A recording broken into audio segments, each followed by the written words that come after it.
What's up, everybody? So we're back live again, and I've got a really good show today for you. Who am I hanging out with today? Who am I hanging out with?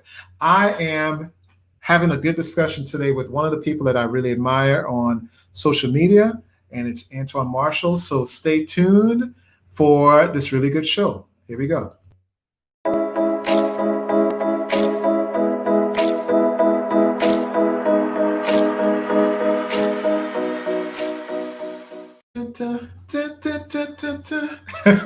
But anyways, hey, so Antoine Marshall, let me put a little bit of information out there about you. He is an attorney at law, but we're not going to be focusing on law or attorney at law or client attorney privileges or, hey, Antoine, can you do this for me or can you write me a will? No, we're going to really talk about pop culture stuff, things that that he knows about, things that's going on today, things that, and I'm going to use his skill set. His skill set that I admire is he's able to take relevant current stuff and actually make it a very, very consumable. What, consumable? Is that even a word? Easily digestible to everyone who's checking it out. So let's go ahead and add on Mr. Antoine Marshall, attorney at law, live and direct, all the way from down in North Carolina. What's going on, Antoine?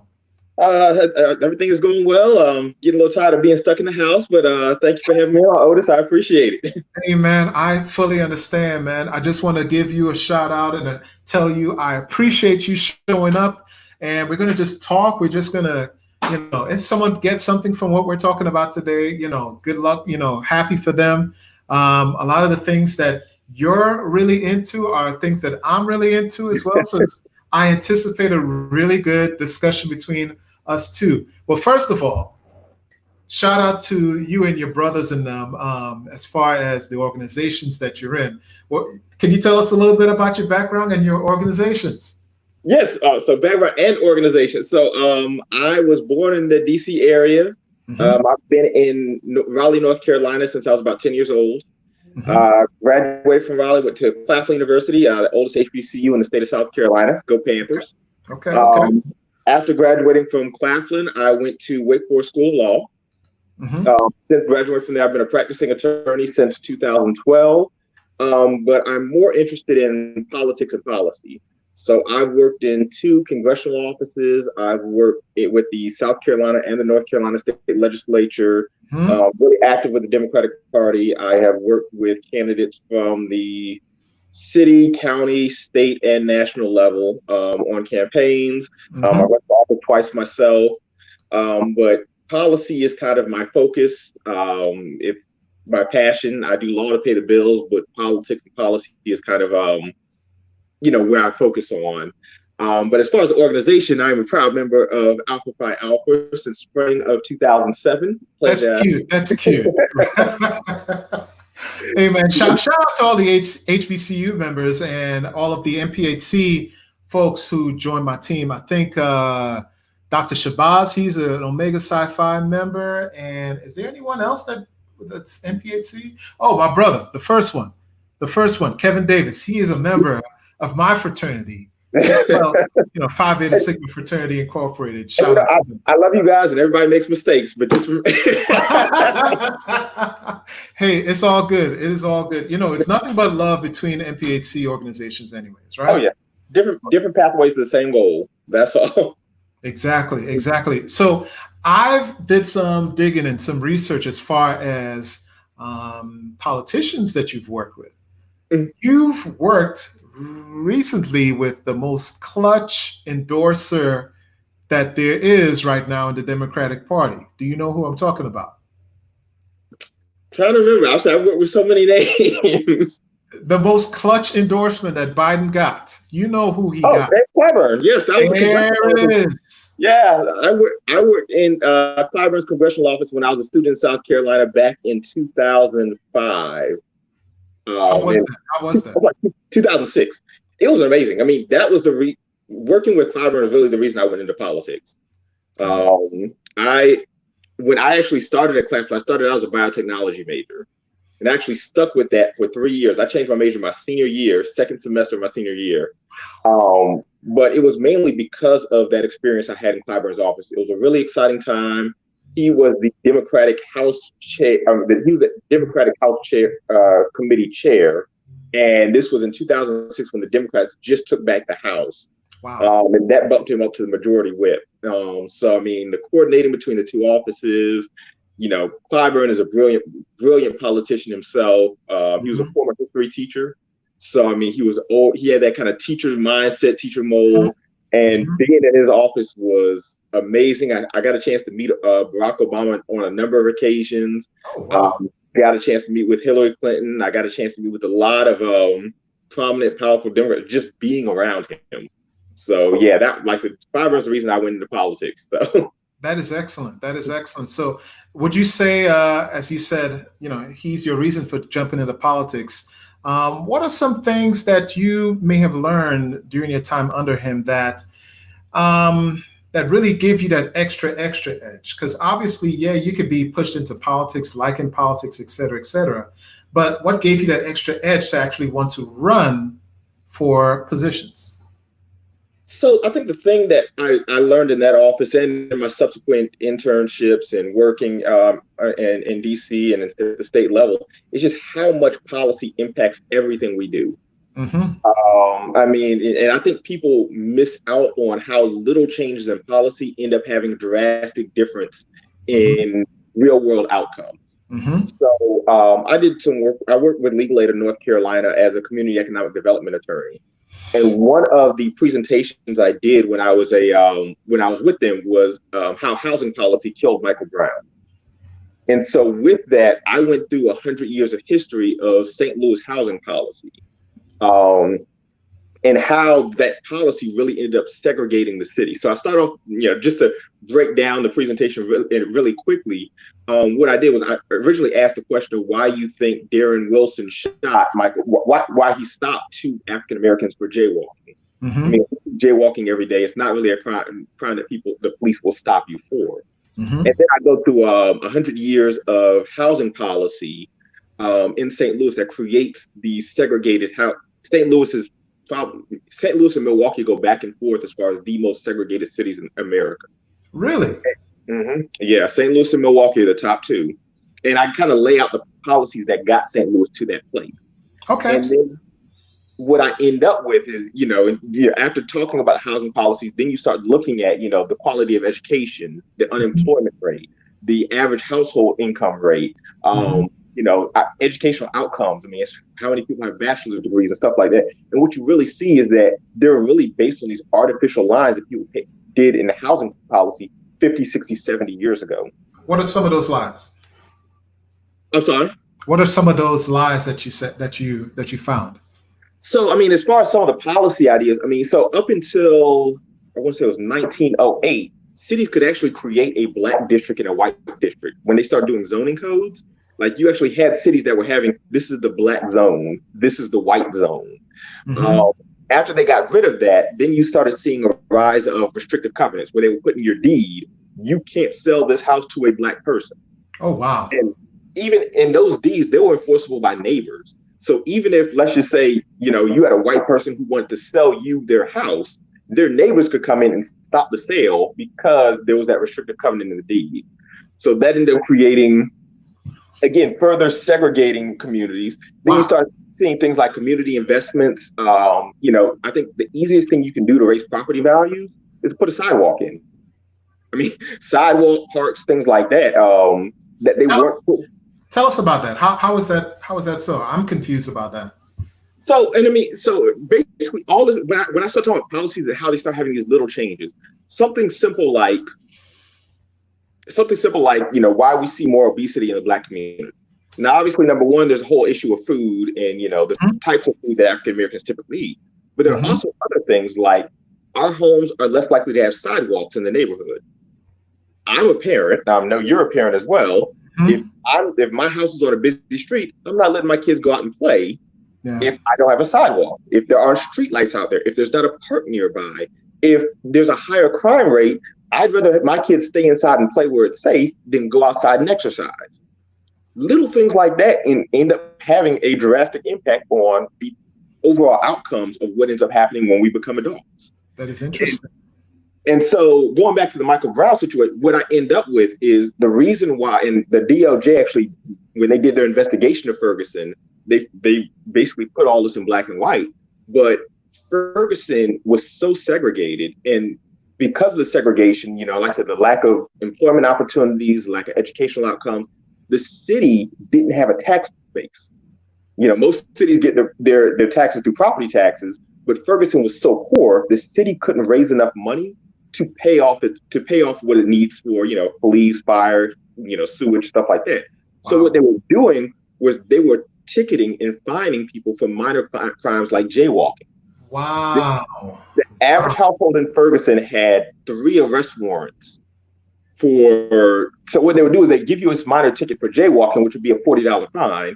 And then the American Bar Association actually cited the Ferguson municipal courts because they would do things like, if your court date is at 9:00, if you show up at 9:00 and 30 seconds, they have locked the door and they've issued an order for arrest for you not appearing. And then that $40 fine becomes a $180 fine. But if you're poor and you're making $20,000 a year, $180 is a lot of money that you can't pay. But they were ticketing and fining people, and about a third of their budget was coming through fines and fees from stopping people for doing things like jaywalking, rather than actually raising money through their tax base. So that's why you have a white officer stopping 2 African-American teens for jaywalking. And it all went back to housing policy. He was making his money. He was making the money. He was making money for the city. And that was the threat. And a lot of the protests, when they came afterwards, people are thinking that, it's just because of this black teen who had been shot. No, the people were tired. I mean, you get tired of every time I see a cop, he's going to write a ticket that's going to cost me $20, $40, $50, that goes to $180, $190. I mean, again, 3 arrest warrants for the average household in Ferguson. And so people were just frustrated. And that was just kind of what broke the camel's back, was this shooting. And that's what ended up causing all of, what we saw in Ferguson. An avalanche of frustration, historical biases that all stem from 1908 that kind of exploded to that moment where racism policy and racist practices. Real world outcomes. And I think that's one thing when I talk about race online, and when I talk about race, and one of the things that irritates when people are like, oh, well, it happened so long ago. Number one, it didn't happen that long ago. I mean, Ruby Bridges is like 64. Like my dad is 60, so it wasn't that long ago. Yeah. But number two, that these things have consequences. Like these things, it's not like racism exists in a bubble, and as time moves on, we get away from it. I mean, there's a reason that the majority of African Americans live in the South.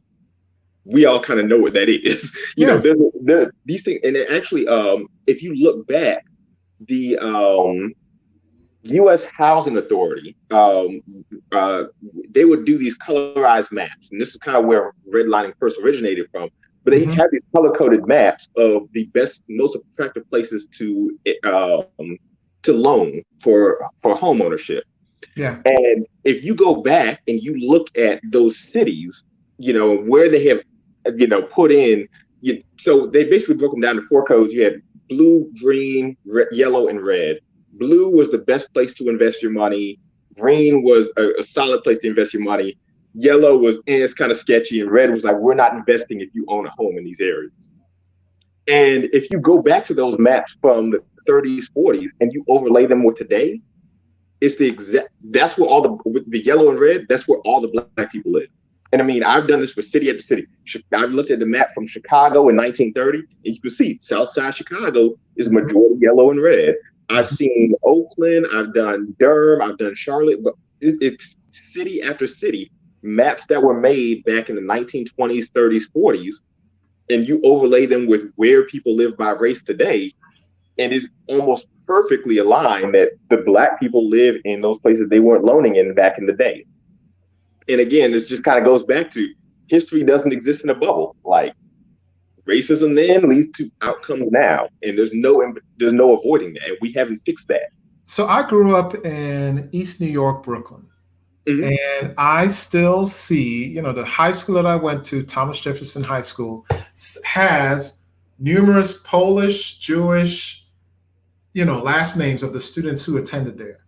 Yes. So I wonder what that map and that overlaying of that map of where Black people live now versus where poor people, Jewish people back then lived then, how would that interact? I'll send you the map. And I mean, and it's funny you mentioned New York. New York has the most segregated education system in the country. Holy shit! Oh my God! And that again, that comes from a policy decision. And so what happened was, and this was a policy and Supreme Court decision from Detroit. I can't remember the date. I want to say this was back in the 60s or 70s. But basically, when they integrated schools, and they said that school districts, you have to integrate schools. What some cities and states were doing was they were integrating schools intra-district. So you may be in one school district, you may live in one school district, but they would bus you to another school district. Well, they sued.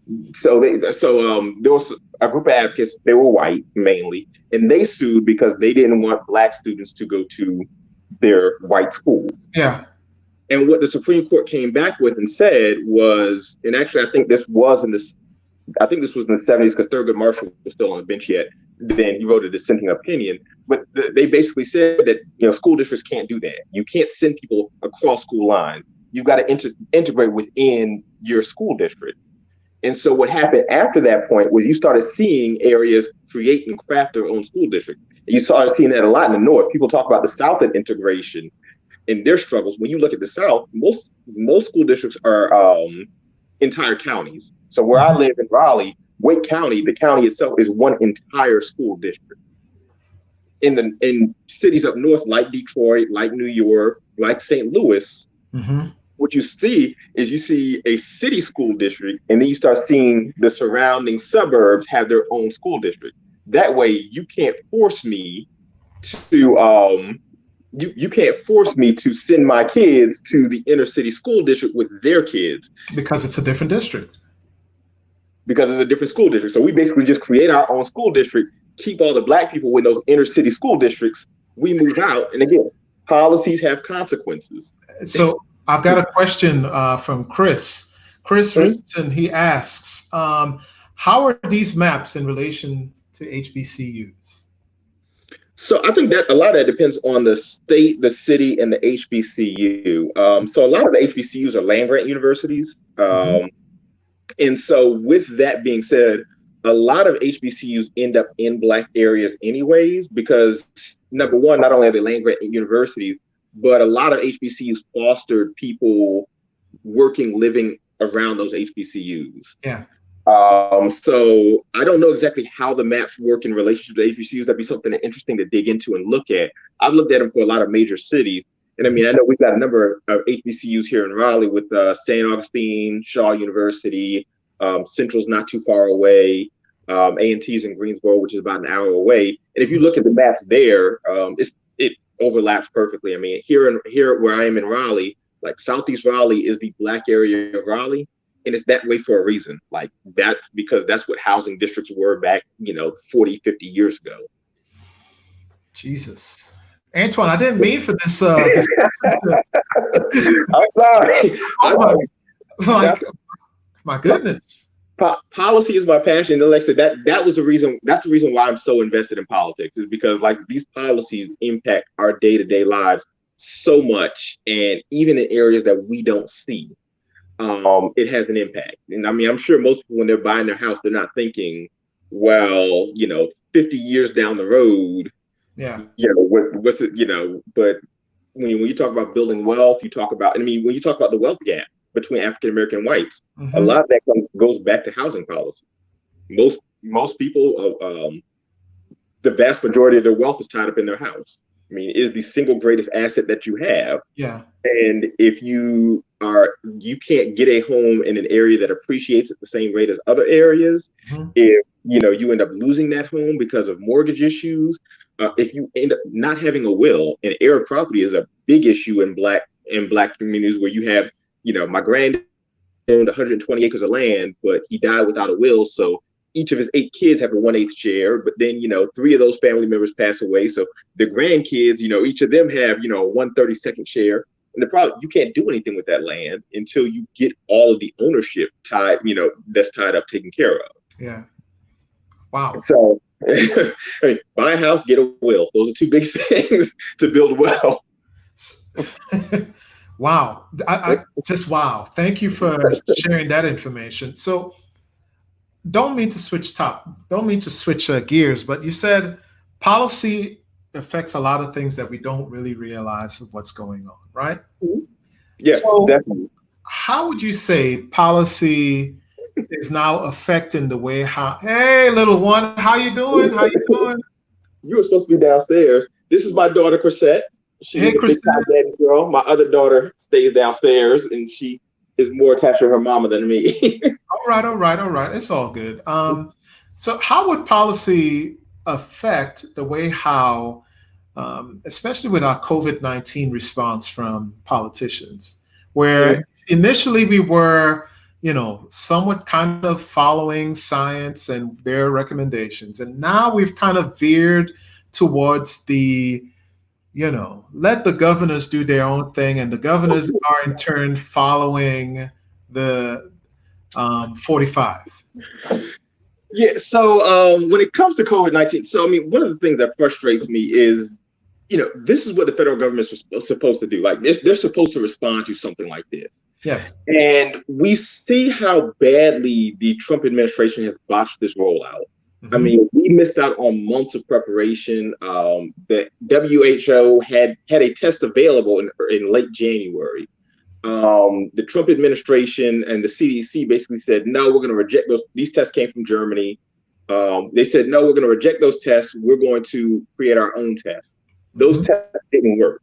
And so they had to go back and redo those tests, which took about 2 or 3 weeks to get done. They worked, then they started working, but probably you missed out on 3 weeks of ramping up production for those tests. So that was the first big mistake. And, even as this thing continues, we still lag significantly behind testing. And I mean, if you have a family member or a loved one, and, I've had this happen in my life, people who were close to me, I tried to get tests for them because I believed that I had family members who had traveled out of the country. They went to Costa Rica, and then they went to Vegas, then they went to the beach in a matter of about a week, and then started experiencing symptoms similar to COVID-19.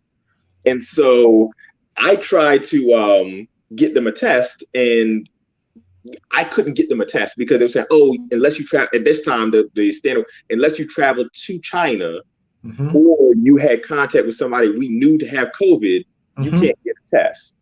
And the problem, you got a quick message here from Chrishele. That's my wife. It's all good. I'll say Chrisette got to say hello to everybody. But yeah, the problem, we can't respond to anything until we know what's going on as far as these testing. Who has it? Who are they coming close to? Who are they coming in contact with? I mean, that's the best way to deal with this. And we see that in countries like South Korea. We saw it in Hong Kong, the countries that ramped up testing and were able to isolate those individuals to make sure the spread wasn't, going. Those are the countries that have fared the best. We're sitting here. And so my issue with how this administration has handled this is, if there's one thing Trump is good at, it's PR. And he doesn't understand how government functions. He doesn't understand how government works. And I will say it's kind of a pet peeve of mine when I hear people running for office, using a tagline, "I'm not a politician," because I'm like, you better be.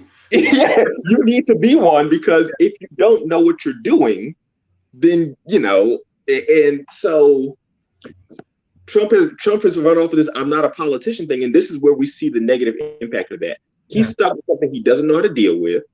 I don't think that he is intellectually curious enough to learn about it or realize or recognize that he doesn't know something and put people in place who do. And he's responding to this by trying to treat a public health crisis with a PR remedy. And the problem with that is that you can't use a PR remedy in this, because if you look at a lot of things that need to be done, you need to be able to trust the information that's coming out of the White House. We can't do that, because he has blatantly lied over and over in very easily refutable ways. Yeah. He's lied about this.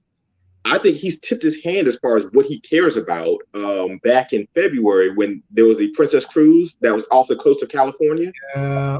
And they specifically asked him, there were people on the cruise who had COVID. They specifically asked him, would you be okay with them docking? And he said, no, because it's going to make our numbers go up. And I was like, but bruh, like, you said the quiet part out loud. Like, we know that they are sick on the boat, and you don't want to help them because it's going to make your numbers go up. Like, and I think that that's also part of the bad rollout with the testing, because if they don't test, and we can't get reportable numbers, then the numbers remain low. And so we could continue to say, oh, this thing isn't spreading that fast. But even when they start releasing the official numbers now, I don't believe them because it's almost impossible to get a test. So I think we have a lot of people who, have not been tested, who've had this thing. We have people who died in their homes without getting tested. So the death numbers and the numbers of instances, I think, are extremely low. But I think the other part about this is that, and the reason why he's doing a lot of the stuff that he's doing is that he sees his pathway to re-election through the economy. I mean, it's his bragging thing. Every time the Dow would go up, look at how high the Dow is. I'm doing that. Look at how low African-American unemployment. If you ask him any question about African-Americans, his thing is going to be, look at how low the unemployment rate is for African, even though it really doesn't have much to do with, the question. They asked him about the death rates of African Americans, why they're so much significantly higher and disproportionate to white. Oh, well, if you look at the African American unemployment rate, that's not what we care about. But he sees his pathway to re-election through the economy. And obviously, during stay-at-home orders, the economy is going to suffer because people can't go to work, but it's necessary to protect lives. And I think what you see, the states who are, kind of eschewing the stay at home and allowing people to go back into work, not necessarily listening to public health experts, they're listening to political analysis. And they're trying to say, well, we reboot this economy, then, and it's mainly, I'm not going to say it's all Republicans, it's the Republicans closest to Trump. Yeah. So you have Ron DeSantis in Florida, who, basically owes his victory to Trump. You have Kemp down in Georgia. Like, these are very, very pro-Trump. They ran on, I am supporting President Trump. And so what you see now is them basically leaning back to Trump, saying, if it's in his best political future, it may be in my best political future as well. So we're going to go ahead and do that. They're kissing the political ring. Exactly. But if you look at Governor Hogan in Maryland. He's awesome. He's awesome, by the way. Give that man his props. Exactly. And his wife, and his Korean wife. She was the plug for his 500,000 tests from South Korea. But yeah, I mean, you look at, he's listening to public health. He basically said, no, we're not reopening because the numbers aren't there yet. The governor in Ohio, I think his name is DeWine, I can't remember, but another one, he basically said, we're not lifting this until public health. So I mean, it's not all Republicans. I don't want to, I am a Democrat, but I want to be fair and say it's not all Republicans, but those who are very friendly to Trump, oh yeah, they're the ones who are saying, well, if it's going to boost the economy, and one thing I will say, I mean, the decision to reopen is going to be difficult no matter what, because I mean, at some point, that reopening means people are going to die. The question is, how many deaths do you think is okay in order to reboot the economy? And like I said, I don't think that anybody wants to be in a position to make that decision. But what I see are people out there basically saying, the lieutenant governor in Texas basically saying, there are better things there's more to living than life or something. Like there's more to life. There's more to life than it's about opening the country. Yeah, that dude. Yeah. So I mean, and then they're not listening to science. I mean, when Kemp came out and said, we didn't realize that it was that person to person spread. But everybody realized that. You didn't. We realized it like 4 weeks ago. Well, there's the policy of I would say it's kind of like an almost American policy where we've vilified science smart and science and knowledge. We vilify that. The nerd is not the hero, right? It's the big bold, bashful guy, the Trumpian sort of person, would you say? Oh yeah. I mean, like I said, I think that goes back to, one of the things we've seen since we've kind of gone to this globalized economy is that you have a contingent out there who typically lean conservative, who don't like experts. Like, we don't need the experts. We just need common sense is the, quote, the buzzword. We just need common sense reform. Yeah. And one of the things that frustrates me is, when you look at how government functions, you look at how government runs, and, we have some pretty challenging issues. But you get candidates out there who just talk about, when they start talking about these common sense, simple solutions, they think that people aren't smart enough or don't have the capacity or the willpower to do these common things. And that's not the case. The problem is it's very, very difficult. A lot of the stuff is just very, very difficult to solve. Yeah. And so I went back and I used to volunteer my high school that I graduated from. They had a law and justice class. And I'd go back and volunteer every now and then. And the first exercise that I would have them go through was I would go in there and I asked them to create a law. Whether we talk about just typically either rape or self-defense. But basically, outlaw rape, make rape illegal. And I would let them, write out what, a rape law would look like. And then I go through examples. Okay, well, in this situation, A, B, this happens. Does that qualify as rape? Oh, yeah. Well, look at your law. Does your law specify that this situation counts as rape? Well, no. Okay, that person goes free. I mean, that's how the system works. Wow. Is this self-defense? Well, no, that's not self-defense. Look at your law again. Depending on how you are, because you're not going to be the arbitrator of every case. That's what the justice system is for. That's what a judge and a jury do. Like, they interpret what you put down, and if you put down crap, that's kind of the issue. That's kind of the case. So it's kind of like I just saw today how the Attorney General Barr said, well, I guess the policy that he said that he can start bringing charges towards is if these governors' policies for closing down or shutting down, whatever, is too stringent, he can prosecute that or something like that. Well, what he said was that if there was anybody who wanted to challenge the stay at home for the orders for the governors, the DOJ would side with the people making the challenges.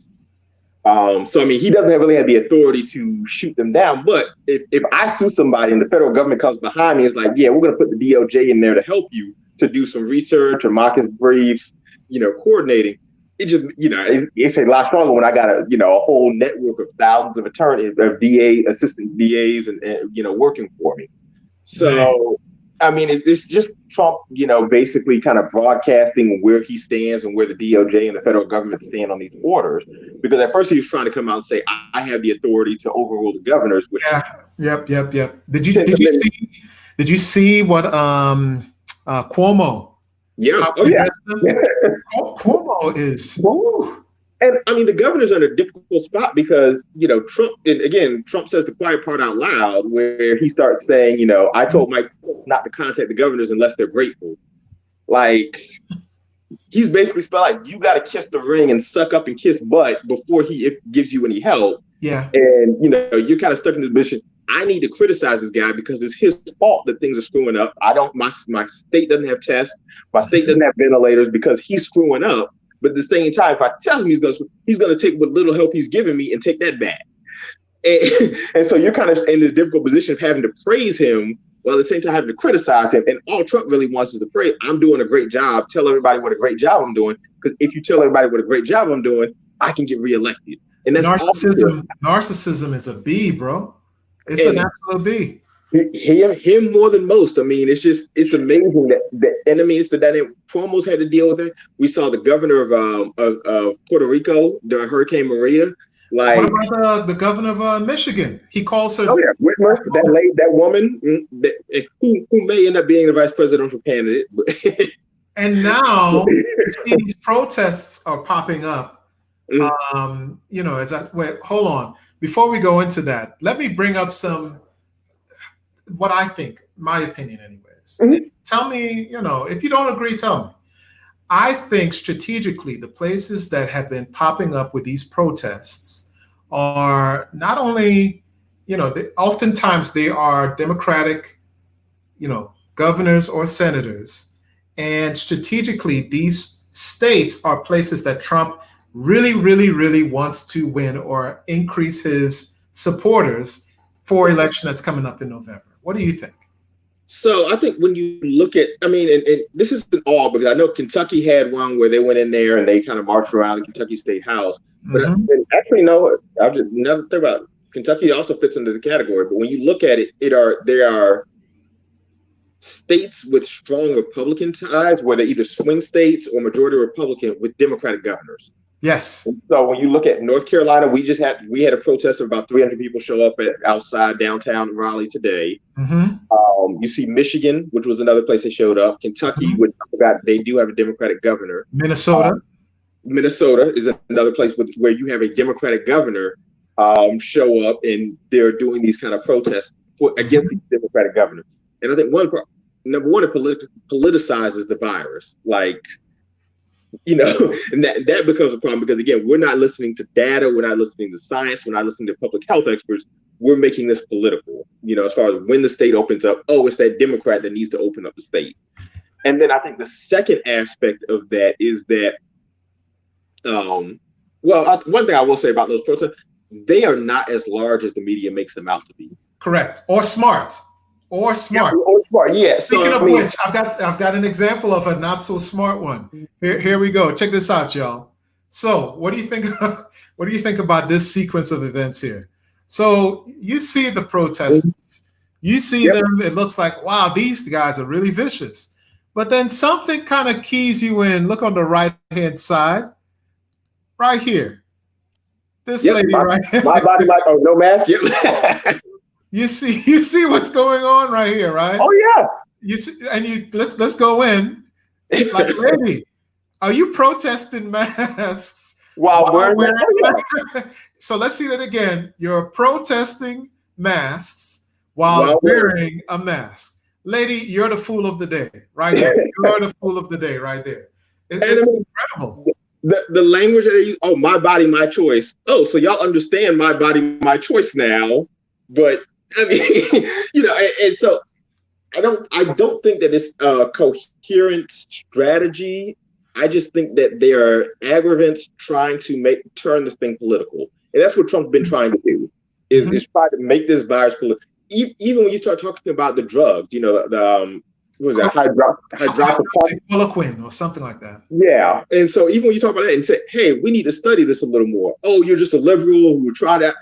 No, it's like we literally just, and the NIH actually came out today and basically said that they do not recommend it. People have died from this, man. Yeah, they said they do not recommend it. This study that I heard of today that happened I believe in France and Japan, that are coming back saying that people are dying from this drug. Do not take it. Yeah. But did you see also a couple of weeks ago where it came out that our president has a financial interest in the company? Yes. And actually, they traced it back. So it was an individual on Fox News. And so there's this kind of relay going on between Fox News and the president. Like anything that happens on Fox News, he ends up repeating. We know. When you start talking about, you know, the cure can't be worse than the cure can't be worse than what's the quote? Something can't be worse than the cure. The virus can't be the cure can't be worse than the virus, or something like that. Yeah, whatever that quote, that came from Fox News. There was somebody on Fox News who said that, and then like 2 hours later, he started tweeting it and saying stuff on it. And then when you start looking at the drug, the hydroxychloroquine, like there was an individual on Fox News, and I think he was on Tucker Carlson's show. And it was funny because they introduced him as an advisor to the Stanford School of Medicine. And they found out he has no connection. They found out he has Stanford released. They say he's got nothing to do with the campus. He's got nothing to do with Stanford, and Stanford wasn't involved in that study at all. And so, and then there were issues with the study as well. And, you know, now they're coming out. We spent all this time researching this medication, and it doesn't work. And I mean, you know, when people talk about what are the harms of these lies, that's the harm. We spent time, money, energy chasing this rabbit hole, this solution that doesn't work. And as I see somebody in the comment section mention, it's a drug that goes to people with lupus and malaria. And they are having, a lot of them are having a hard time getting those drugs because of the fact that people are now storing them and hogging them. And that's the reason why you need to be able to trust the president and why this administration is so dangerous in response to this. This shows what happens when you don't understand government, when you fail at how to lead. You have no idea what you're doing in representing and doing any kind of government representation. You don't understand what's going on. And I would say this. Go ahead, finish your point, and I'll add something. So what I was going to say is, so to me, the Trump administration, even going back to when Obama was in office, Trump is basically that guy who played football back in middle school, who is 20 years later is sitting down yelling at the NFL players about, oh, you just need to do this. Oh, you just need to do that. And now that he's in office, it's like somebody plucked that couch potato and that side chair quarterback and put them in the huddle and was like, call the plays now. And he's looking around like, and that's the Trump administration right now. I got you. And it's kind of like, I would say, though, the folks who know better but are enabling his BS are, if not worse, they're close to it. I would say they are worse because they know better. Like, I think one of the issues with Trump is Trump doesn't know what he doesn't know. And he doesn't care that he doesn't know, and he doesn't seek to learn anything about what he doesn't know. Yeah. Because those people who know he doesn't know and still sit there and say nothing and do nothing while he's doing stuff that is going to literally cost people their lives. Yeah. And that's one of the reasons why, you follow me on Facebook, and one of the reasons why I do so much as far as explaining to people what's going on in politics and in policy. My thing is, I want people to understand. You good? I'm sorry. I think my camera went away for a second. Give me 1 second. You good? You good? Wow. Let me do an instant replay back. Okay. Let me do an instant replay back to that prior thing right here. You see the lady right here. You see her, right, with Clint Eastwood in the back of her. But anyways, you see the lady right here. And these are obviously. It feels like, as they say, it's not grassroots, it's astroturf. These are obviously paid agitators. She's planted. Come on. Yeah, she's planted. Come on now. Ridiculous. Yeah, but I'm sorry about it. But yeah, one of the things I'll say, one of the reasons why I do what I do as far as trying to explain to people what's going on through Facebook and stuff, is because our democracy. In order to have a strong democracy, you need to have a strong, an informed electorate. Yes. And the example I use, all the time when I tell people, if you ask me who the best, who the best handball player in the world is, I can't tell you because I don't know that much about handball. Like, even if you set me down and let me watch a couple of matches, I still can't tell you because I don't know the rules. I can. And so I start picking artificial. Okay, well, that person's the biggest. That person's the fastest. That person scored the most goals at one time.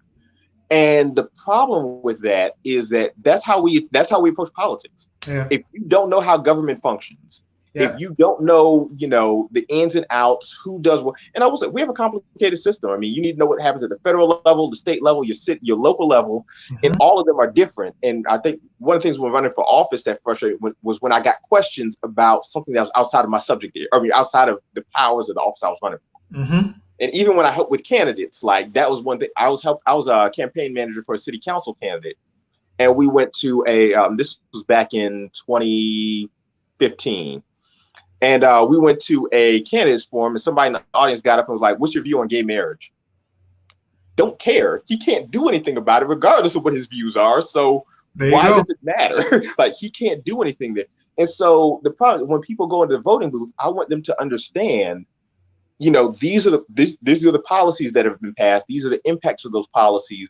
This is what it does for you. This is what this person can do about it. These are the government agencies and administrations and departments that, have an impact over this. So that way people are informed voters, so that when they go in there, when you say, who's the best person to lead for this office, they have some understanding of what's going on.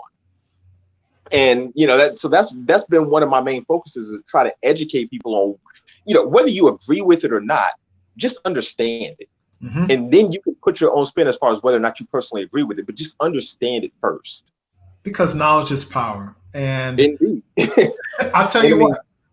Go ahead. Yeah, and I mean, especially when it comes to, your state races, your local races, your city councils, Mhm. I think that's the thing that I try to push the most is like, look at what's going on at the ground level.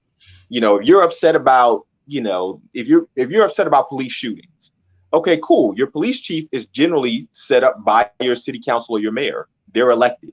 Mhm. If you're, oh, well, they keep letting these cops off. Well, the judge who hears those cases is generally elected. The Mhm. district attorney who prosecutes those cases is elected. The people, the city council in Ferguson who pushed, the city to that policy of basically getting money from tax, those people are elected. The people in Flint, Michigan who changed the water system are elected. So Yes. if you don't like this stuff that's going on, know who these people are. If you don't know who your city council person is, if you don't know who your state house rep is, you don't know who your judges are, like they live in your community, you elect them. Mhm. Know who they are, show up and vote for them, and you'll see things change in your community. You can't just vote for the president and say, okay, well, everything's changed now, we're good, we got Obama in office, that's it. Yeah. Like, Yeah, absolutely. Antoine, so I'm coming up on, usually I like to limit it to about 50 minutes or so. I no think problem. this has been one of my more favorite interviews that I've had up to now. I absolutely want to have you come back on again. If you Anytime. if you have free time, of course. So, in parting, do you have anything that you want to put out there that folks can, I guess, read or check up on just to help them out to become better citizens? Ooh, so there's a lot of things. I mean, the first thing I will say is that when you a lot of people get the information through social media now. Yeah. A lot of news passes through social media. The thing I implore people to do is just check sources. Mhm. There's a lot of false information that gets out, and the problem with the false information, once it gets out, it spreads really quickly. I mean, Mhm. right now there's a image of a tweet from Trump where he started from 2009 where he talked about Obama and pandemics. It's not real, but people keep sharing. And so, I mean, you can follow stuff up. And I mean, a lot of this stuff, it's not that hard to follow up on. I Yeah. mean, if it's a news article and you aren't familiar with the source, find a source you're familiar with. Mhm. So, I mean, and it's as simple as Googling the headline. If I see, oh, well, they say Kim Jong-un, is brain dead. Okay, cool. Let me Google Kim Jong-un and see what comes up under the news feature before I share this article. And at least you get some confirmation there. Like I said, if you're not familiar with the website, probably need to check on anything that's like a screenshot. It's easy to check. I mean, again, if Trump tweeted this message, you could easily find it on Twitter. Go And I on mean, if Twitter. it was deleted, at the very least, you could find the person who screenshotted it and shared it, and see if that person is reputable. But just make sure that, when we start passing this information around, make sure that we're passing good information around. And I mean, I will say, I think we've all been victims of it before. I'm not immune to it. I've shared articles that came out and was like, oh, this wasn't really real. But I Yeah. think that people really need to do a better job of just fact checking rather than just sharing it immediately for rapid clicks. So, I mean, definitely do that to be informed. There are a number of websites, news sites, podcasts. Mhm. You can follow my page or, my campaign page is still up, Antoine Marshall for NC House. And I've been using that to kind of go through and do some in-depth policy stuff for that as well. Okay. You said Well, www.antoinemarshall. it's my Facebook. So my Facebook campaign page, Antoine Marshall for NC House, was my Facebook campaign page. Right now, I'm using that to share a lot of stuff about policy. Okay. For NC House. So people Yes, can check this out on Facebook if they want. And I see we're fancy now. See, I like it. so people could go check that out and just get as much information as they can. Be an informed population because you want to at least put the get good correct information because you don't want to look like a fool. You don't want Yeah, to be ate up. You don't want to pull a what is it? I would say don't pull a Teddy Riley, but our communication has been absolutely on point during this conversation. But Antoine, I just got to say, hey, bro, this has been absolutely wonderful. I'm looking forward to our next one.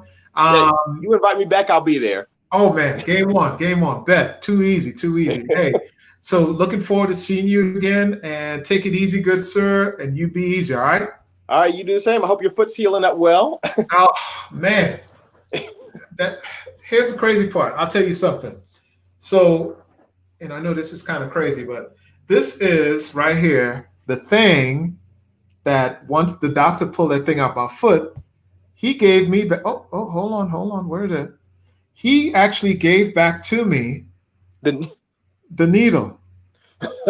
It's a souvenir now. It's a souvenir now. This thing was in there and it looked ridiculous, but I wanted to save it not only to show my wife, hey, look at your needle that jumped into my foot, but just to see what clean up after. You owe me a sandwich after this now. But hey, man, you take it easy, and we'll see you again, bro. Not a problem. Thank you for having me on. No problem. Later. So that was absolutely awesome getting with Antoine on our discussion there. He's going to be back for future discussions. Just pretty cool.